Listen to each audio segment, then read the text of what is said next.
The story of Ethernet goes back some 32 years to May 22nd, 1973, when I wrote a memo at the Xerox Palo Alto Research Center describing how Ethernet would work and naming it.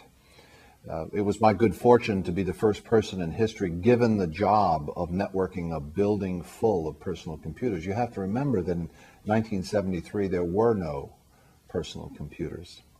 So building on experience with the ARPANET, the original internet, and some heavy reading into the Aloha Packet Network at the University of Hawaii, we set out to build a network of personal computers at Xerox. Dave Boggs and I built the first Ethernet in 1973. Our first two driving applications were a laser printer. We were building what I gather is the world's first laser printer, which needed to be shared among these hundreds of personal computers. And we also had early internet access. We wanted all of our PCs to be able to access the internet at high speed.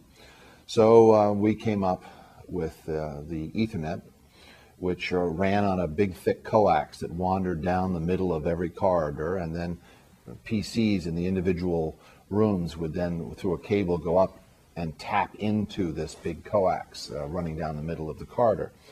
I think we were either lucky or very shrewd that we never referred to the coax as coax. We referred to it as the ether. We talked about sending packets up into the ether and having them propagate everywhere. We called this the ether. We borrowed the word from physics. In the 19th century, physicists believed that there was some medium between the sun and the earth, which they called the luminiferous ether, an omnipresent, completely passive medium for the propagation of electromagnetic waves. Now that we felt that this coax through the ceiling in 1973 was going to go everywhere, and it was going to be completely passive, and it was going to be a medium for the propagation of electromagnetic waves, namely the data packets that we wanted our personal computers to exchange. So that was the first Ethernet, 73, 74. Dave Boggs and I built it. In 1976, our first paper was published in the Communications of the ACM. And then in about 1979, June of 79, I started 3Com Corporation to build Ethernet-compatible products because by then Xerox and a company called Digital Equipment Corporation and Intel Corporation had decided to use Ethernet as a standard for the interconnection of their products. We created IEEE Project 802 to make the Ethernet into a standard. And by December 1982, there became an Ethernet standard that we used to start building products. And then Ethernet started taking off. In September of 82, we shipped the first, 3Com shipped the first Ethernet adapter for IBM personal computers. And by 1984, 3Com went public. It was being so successful selling these Ethernet cards for PCs.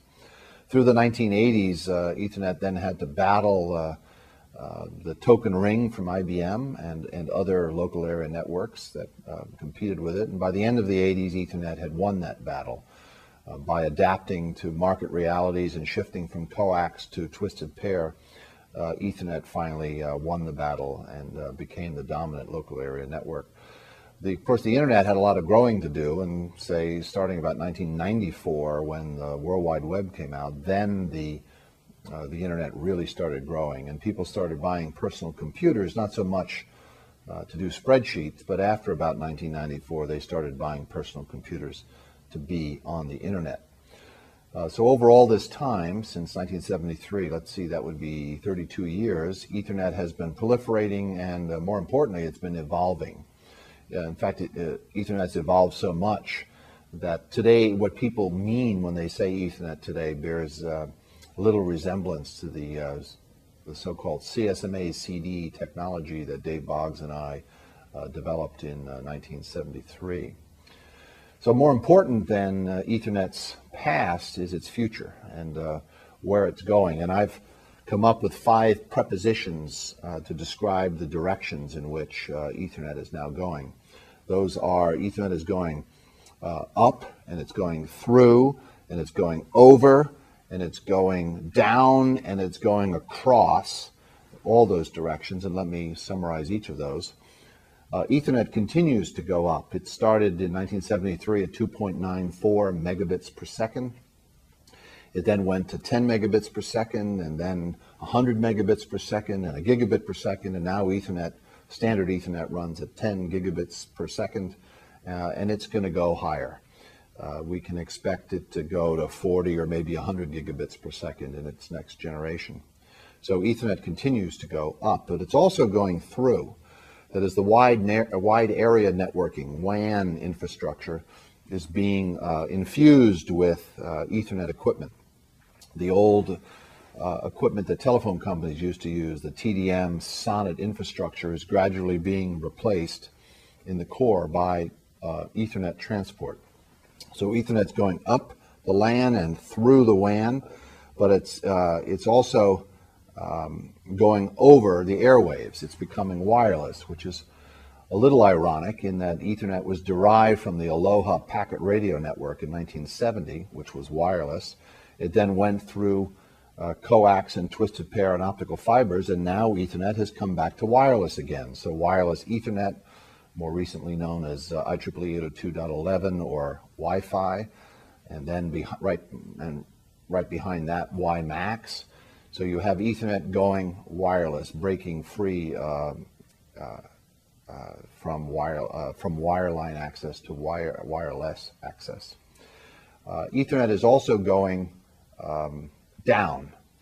We've spent the last 30 years networking personal computers, but now Ethernet and its variations and descendants are now going to network subpersonal microcontrollers or embedded microcontrollers, of which there are more than 8 billion shipped every year.